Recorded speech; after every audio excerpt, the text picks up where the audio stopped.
back here on the Live from the Heartland show. Whoops, excuse me. And we're having a great time drinking this coffee. Whoop. And this is Michael James. I'm here with Tom Clark. Katie Hogan's out working on registering voters. We got strong coffee. And we are honored to have with us Brady Rymer. How are you? Good. Rymer. Rymer? Yes. Oh, gosh, just I like, knew I was messing up something. I was waiting for the signal. It's simple. Songwriter, Rymer. Brady the Rymer. That's good. Well, Brady, you know, Lynn Orman, one of our producers, brings us some great musical talent.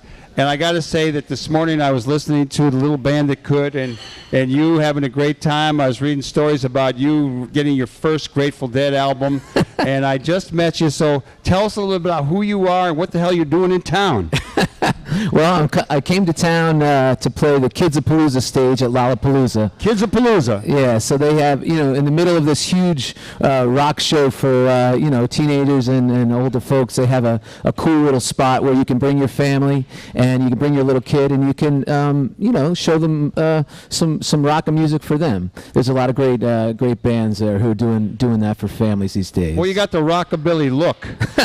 What are your influences? How old a guy are you, if you will share that? Well, okay. Tomorrow I turn 50, as a matter of fact. Oh, man, he's getting up there, but he's looking good. It's my birthday tomorrow. Happy birthday. Happy birthday. We're going to sing happy birthday to you. Happy birthday to you. Happy birthday to you. Happy birthday, dear Brady Rymer. Happy birthday to you. Yeah, thank you. Hey, how about giving us one of your tunes, and then we're going to grill you about your past life, if you ever went to the drag races in Long Island, whatever it would be. All right, well, this is called Light of Love. And maybe people here at the Heartland Cafe can help out.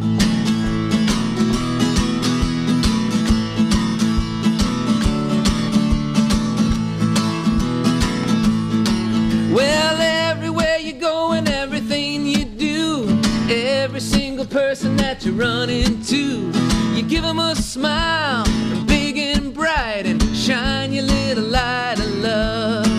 From the fruited plain to the rocky shores, California desert to Baltimore, wherever you go on your way in life, shine your little light of love. Help us out. I said, hey, hey, I say, ho, ho. You got it deep within, come on and let them know. Hey, hey, I say, ho, ho. Shine your little light of love. Well, my mama told me something long time ago. She said, don't you worry, boy, you got soul. Sing your song, sing it out right, and shine your little light of love. So on a Monday, Tuesday, and a Wednesday too, Thursday, Friday, Saturday, Sunday, woo! 7 rocking days, 7 rolling nights, shine your little light of love. Nice and loud. I said, hey, hey. I say, ho, ho. You got it deep within, come on and let it show. Hey, hey, hey. I say, ho, ho, ho. Shine your little light of love. Clap your hands, come on. There we go.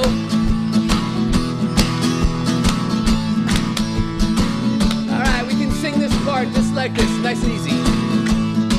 Well, you shine your little light, shine your little light, shine your little light of love. There it is.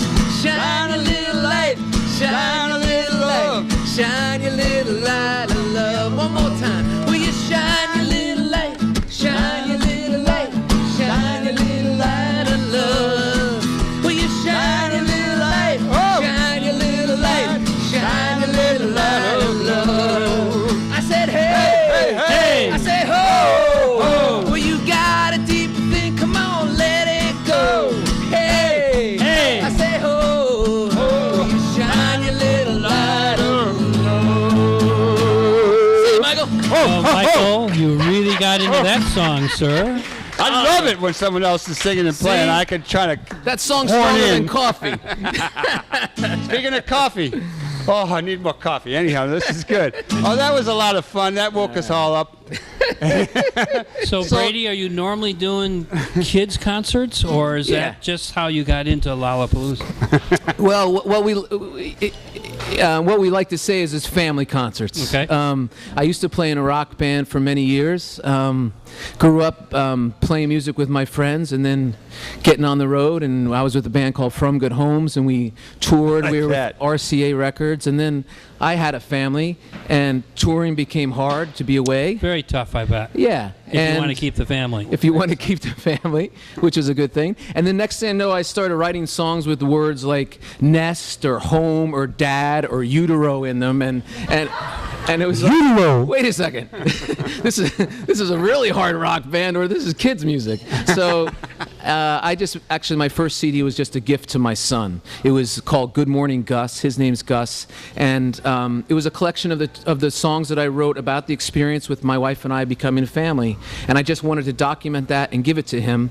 And next thing you know, as he grew up and I was living in New York City, a new career was born playing music for kids. And then I said, wow, who else is doing it? Oh, Woody Guthrie, Pete Seeger, Ella Jenkins. Oh my gosh, okay. Ella Jenkins was on last week. I know, that's why I mentioned that. And Lynn works with her. So it's a very rich genre of music, and especially now there's a whole renaissance, if you will, of exciting new children's family music. There's ska, there's rap, there's bluegrass, there's My 2.5-year-old rock. grandson's favorite thing is Ziggy Marley's Family. It's just a phenomenal disc. But I got to ask you, this guitar has been around the block. Yeah. It looks like Willie Nelson's guitar that I first saw in 1975. His might be in better shape. What's the history behind this box you got? Well, it's a Gibson LG3. It sure is. LG stands for little guitar. And my wife Bridget bought it for me about 15 years ago. Let's hear it for Bridget. She's out there right in the back.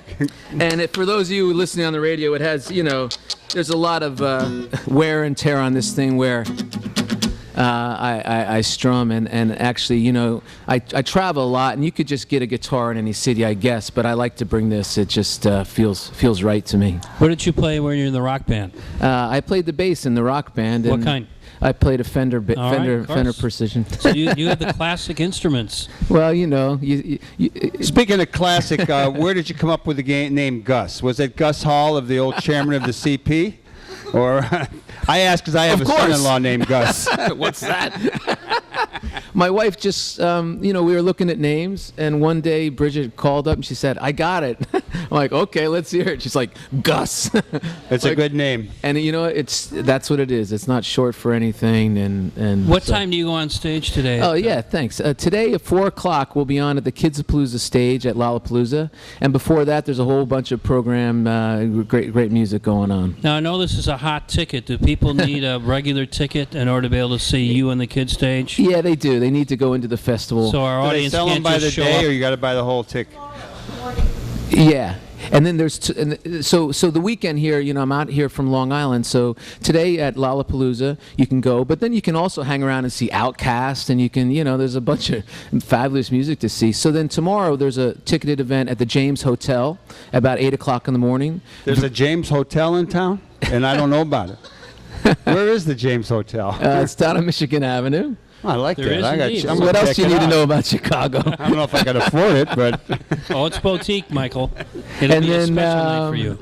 And then on Sunday, we're also playing the Kidsapalooza stage as well at 1 o'clock. So yeah, bring your kids to a rock festival. It's a lot of fun. So you and your wife are raising a family, still in New York. Yeah. How often are you out on the road doing concerts? Have you figured out how to do that balance? Yeah, actually, with the kids market, you're playing a lot on the weekends, so that's worked out great for us, and then a lot of times during the week you're doing local things. You're playing schools, libraries, your local town event, and Long Island, there's just a lot of folks out there, so you can drive and you play a lot of places. let's go a little bit more on this kids music stuff. We've had a couple of we have shows here once in a while, Kids Rock, and then there's another one that I'm blocking the name of that one of the Klonsky girls is involved with. School of Rock? School of Rock, maybe, or Kids Rock. I don't know. But it seems like it's a real happening thing. It's like the whole music performance thing expands with people doing house concerts and the DIY stuff with kids and doing it in backyards and basements, and it's happening. But obviously with kids too. Does this how far does this take you? Do you do? Is it something you do kind of locally? You travel the whole country with it? And what kind of kids do you meet? Do you meet anyone really exciting? Any future performers? Any little kids showing up with their ukuleles, their guitars? Actually, as a matter of fact, we had a gig last week, and some kids did show up with their guitars and their ukuleles. We encourage that. Show up with whatever you want to show up with. I had a kid at a show once show up with his little ukulele, and instead of a regular pick, he had this big plastic waffle. So for the whole show, he was smacking on this guitar with this big plastic waffle, and he stood right next to me on stage. So it's like, that's one of the beautiful, liberating things about playing music like that. The stage is kind of open, and the audience is open to whatever they want to bring. But so to answer the other part of your question, nationally there's performing arts centers, and there's people have great series or putting on family events, and music has just become another family entertainment. And you think how excited you were at a rock show that you saw, and Alan Freed. Well, I didn't want to say anybody. I didn't know who. Yeah, no, I'm 72. I saw them all. I saw the Jocko Rocket Chip shows at the, up in Harlem at, what was the name of that place? So you're going to The Apollo Theater? Apollo Theater, Oh, yeah. wow. Well, saw Bo Diddley there when I was 13. Well, there you go. It's just it's a wonderful kind of experience that brings people together, that has an incredible amount of positive, uplifting spirit, and showcases talent. I just remember, for me, how inspired I was when I saw these things as a kid. So that's kind of what we do. The first concert you saw? My first one was with my dad, and it was Kiss. Wow. So I've been trying to bring the fire-blowing thing back into my act, but that's a joke. Oh, that's what that singe on the guitar box is for.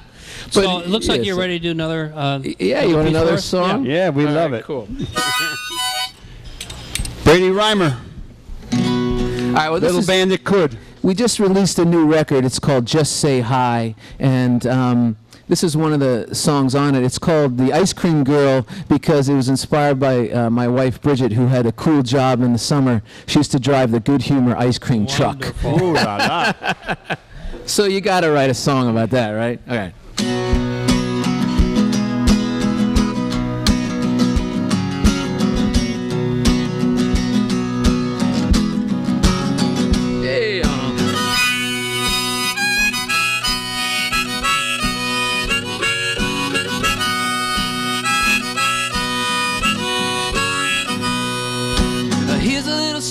The ice cream girl, the ice cream girl, the ice cream girl. Here's a little story about the ice cream girl, serving up the ice cream good. Driving that truck, big and wide, swerving to the left, turning to the right. Driving that truck, big and wide, coming to your neighborhood, yeah.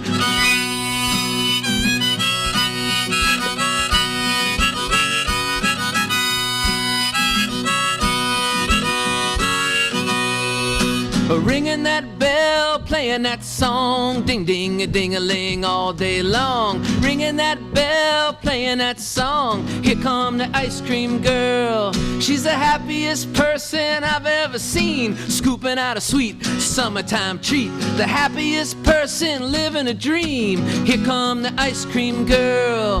When the sweet summer sun is rolling high, I hear that bell and I start to fly. I start running. I say hello to the ice cream girl, the ice cream girl, the ice cream girl. Say hello to the ice cream girl. So good to see you again. Woo!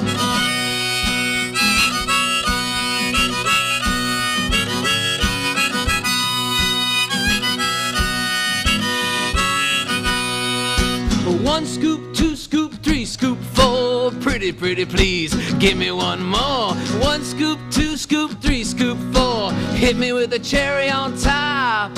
When the sweet summer sun is rolling high, I hear that bell, yeah, I start to fly. I start running, Grandpa's dollar in my hand. I'm running.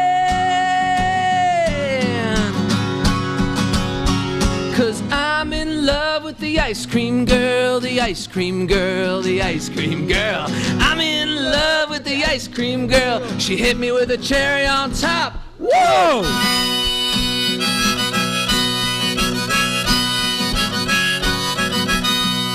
Everybody, let's go. They hit me with a cherry on top. Woo!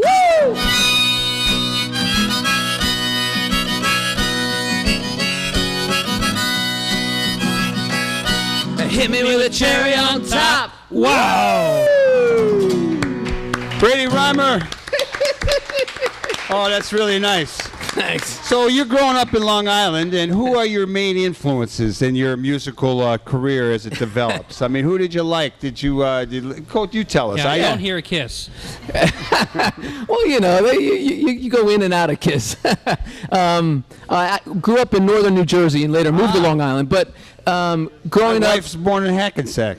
yeah, growing up and being in a band, we were influenced by a lot of classic rock, like the Grateful Dead and Neil Young and Bruce Springsteen and the Rolling Stones. I absolutely love playing. Nothing like playing a Stones song when you're with a band. Wow. And then, as I got older, Bob Dylan made a huge influence on me, his songwriting, and then All of us. right.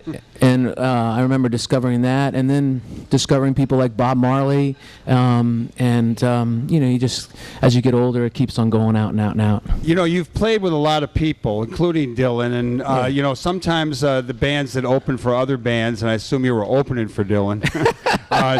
Sometimes the band, the headliners are real friendly, and you get to talk to them, and sometimes it's like a total disconnect. So I'm just wondering, some of the people you've played with and some of the people that really were nice and friendly to you and inspired you going forward. Yeah, well, two things enter my mind for that. We opened up for David Byrne once, and of the Talking Heads. And we got on stage, and we're like, okay, we're ready. We have our instruments, and they're like, well, you're not allowed to use any amps.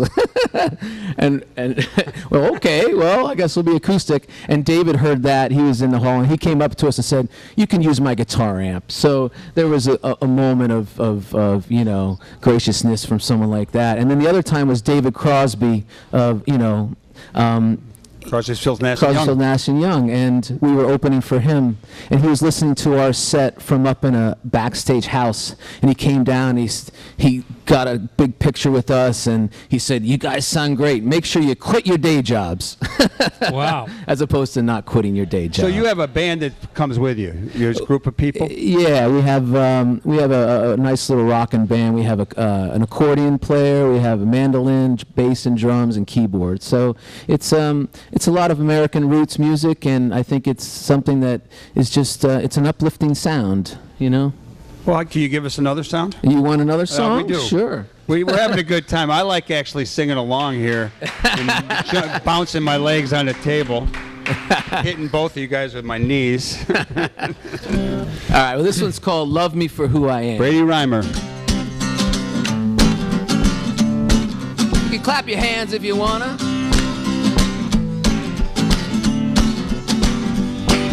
Please don't try to fix me. Love me for who I am. Said please don't try to fix me. Love me for who I am. Well, I may not talk the way you talk, but I got some things to say. Won't you listen up? Come on, let's talk. You're gonna be amazed. So please don't try to fix me. Love me for who I am. I said please don't try to fix me. Love me for who I am. Well, I ain't no motor that won't turn over. You towed down to the station. I'm alive inside, I'm filled with pride. I got a wild imagination. So please don't try to fix me. Love me for who I am. I said please don't try to fix me. Love me for who I am. 'Cause I am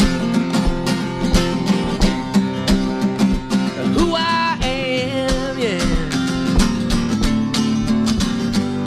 Alright. Well, I may not talk the way you walk, but I got some place to go. Won't you come along with me? Let me show you what I know. So please don't try to fix me. love me for who I am. Please don't try to fix me. Say, love me for who I am. Let me hear. You gotta celebrate me. Woo! Motivate me. Ooh. Invigorate me.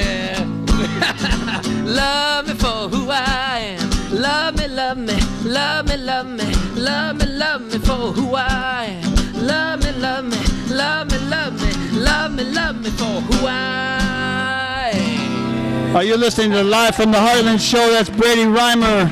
And that's a great line. I think every marriage counselor in the world should use that word. And where did you come up with that song? I mean, was that in some kind of a deal you were going through some struggles or what?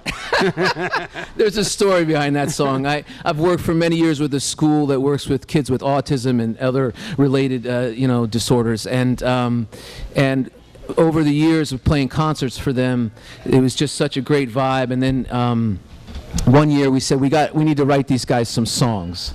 So that was something that one of the students said to one of the teachers. She said, "Don't fix me, love me for who I am." So, but you're absolutely right. I think one of the first times I played that at a school in a sound check, the teacher was like, "What is that, a song about my husband?"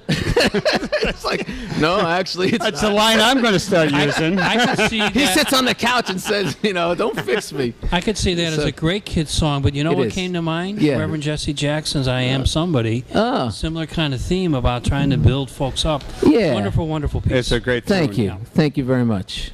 Yeah, Well, yeah. people, you got a website and all that kind of thing? I got all that kind of thing. BradyRymer.com, and you can go BradyRymer.com, Facebook, and you can tweet, and Brady Rymer and the Little Band That Could, and what